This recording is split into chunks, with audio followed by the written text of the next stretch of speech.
তাহলে এবার আখতার আলী কি রাজনীতির ময়দানে বা 2026-এর বিধানসভা নির্বাচনে ভারতীয় জনতা পার্টির হয়ে ময়দানে প্রতিদ্বন্দ্বিতা করতে নামছেন না তো আখতার আলী?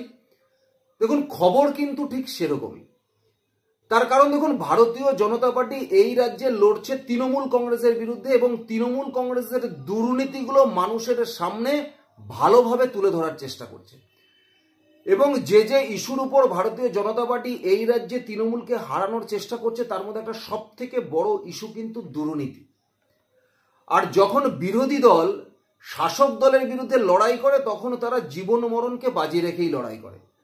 যারা এই রাজ্যে বিরোধী দলের কার্যকর্তারা আছে তারা খুব ভালো করে জানে। কিন্তু সেই শাসক দলের অধীনে চাকরি করে শাসক দলের দুর্নীতি নিয়ে বলা, শাসক দলের অধীনে চাকরি করে শাসক দলেরই দুর্নীতি এক্সপোজ করা, সত্যি ধক থাকতে হবে, এ বিষয়ে কোনো সন্দেহ নেই।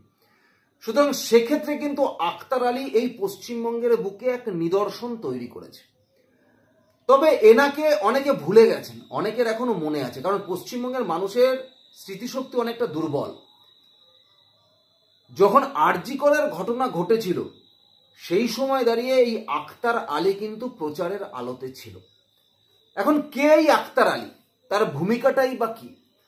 দেখুন, আরজি কর মেডিকেল কলেজে দিনের পর দিন যে আর্থিক দুর্নীতি হয়ে যাচ্ছে সন্দীপ ঘোষের নেতৃত্বে, সেটা যখনই গোচরে আসে যে আরজি করের প্রাক্তন ডেপুটি সুপার আখতার আলীর, তখনই সঙ্গে সঙ্গে ভিজিলেন্স ডিপার্টমেন্ট থেকে শুরু করে স্বাস্থ্য সচিব, স্বাস্থ্য ভবন, এমনকি মুখ্যমন্ত্রী নবান্নের দপ্তর অবধি কিন্তু তিনি চিঠি লিখে জানিয়েছিলেন এবং তার বিরুদ্ধে, সন্দীপ ঘোষের বিরুদ্ধে মুখ্যমন্ত্রী কিন্তু কোনো ব্যবস্থা গ্রহণ করেন।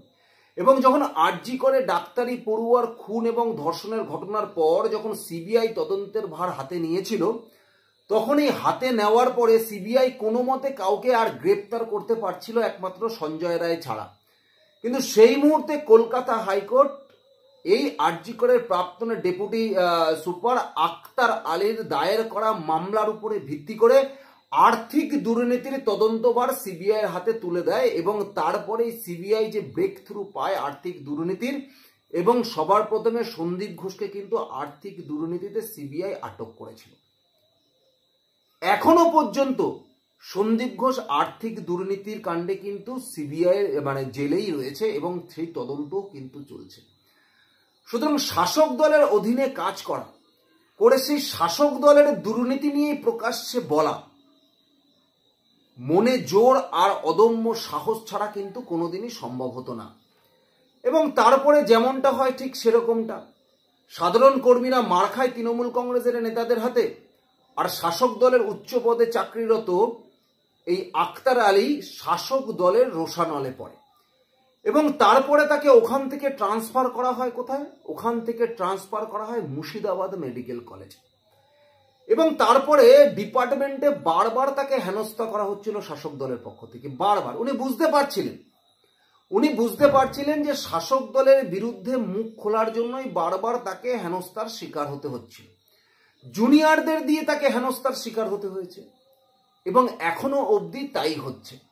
তবে মুর্শিদাবাদেই তাকে রাখেনি এবং তাকে ট্রান্সফার কোথায় করেছে? তাকে ট্রান্সফার করেছে গত এপ্রিল মাসে উত্তর দিনাজপুর কালিয়াগঞ্জ হাসপাতালে। এবং সেখানে তিনি যাওয়ার পর সেখানেও সেই শাসক দলের রোষানলে প্রত্যেক দিন নিয়ম করে পড়ছেন। তবে এবারে উনি সিদ্ধান্ত নিয়েছেন, এবং সিদ্ধান্ত শুধু নিয়েছেনই না, এমনকি স্বাস্থ্য দপ্তরের কাছে লিখিত আকারে তিনি তার রেজিগনেশন লেটার পাঠিয়ে দিয়েছেন। অর্থাৎ তিনি চাকরি থেকে ইস্তফা দিতে চান। যদিও ইস্তফার কারণ হিসাবে তিনি তার শারীরিক দুর্বলতাকে দেখালেও কিন্তু তিনি যে কথাটা বলেছে সেই কথাটা কিন্তু সাংঘাতিক। তিনি বলেছেন যে সরকারি চাকরি করে দুর্নীতির বিরুদ্ধে লড়তে পারছিলাম না, কেউ আমাকে লড়তে দেবে না, তাই আমি পদ ছাড়ার সিদ্ধান্ত নিয়েছি। অর্থাৎ তিনি ধরেই নিয়েছেন যে তিনি দুর্নীতির বিরুদ্ধে লড়বেন। যে লড়াই উনি দুর্নীতির বিরুদ্ধে শুরু করেছেন সেই লড়াই শেষ না হওয়া অবধি তিনি থামবেন না। তাই সরকারি পদে থেকে এই দুর্নীতিপরায়ণ সরকারের অধীনে চাকরি করে সেই সরকারের বিরুদ্ধে দুর্নীতি নিয়ে লড়াই করা বা দুর্নীতির বিরুদ্ধে লড়াই করা তার পক্ষে সম্ভব হয়ে উঠবে না। তাই তিনি সিদ্ধান্ত নিয়েছেন যে তিনি দুর্নীতির বিরুদ্ধে লড়াই করবেন এবং তার জন্য তিনি চাকরি ছাড়তে চলেছেন। এবং সেই হিসাবেই তিনি স্বাস্থ্য দপ্তরের কাছে তার রেজিগনেশন লেটার পাঠিয়ে দিয়েছে, কিন্তু এখনো পর্যন্ত স্বাস্থ্য দপ্তর কিন্তু তার রেজিগনেশন লেটার অ্যাকসেপ্ট করেনি, এখনো পর্যন্ত অ্যাকসেপ্ট করেনি। এবং কোথাও শোনা যাচ্ছে যে ইতিমধ্যে তিনি মানসিকভাবে কিন্তু মোটামুটি সিদ্ধান্ত নিয়েছেন যে তিনি রাজনৈতিক ময়দানে অবতীর্ণ হবে। ঠিক যেরকম ভাবে মনে করিয়ে দিল আমাদের বিচারপতি, প্রাক্তন বিচারপতি অভিজিৎ গাঙ্গুলির কথা।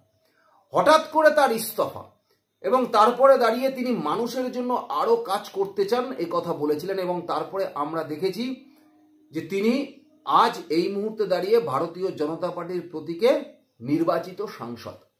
ঠিক সেরকমই 2026-এর বিধানসভা নির্বাচনে ভারতীয় জনতা পার্টির প্রার্থী হিসেবে খুব সম্ভবত প্রতিদ্বন্দ্বিতা করতে দেখব আমরা এই প্রতিবাদী মুখ আখতার আলীকে। সেদিকেই এগোচ্ছে। ধন্যবাদ, নমস্কার।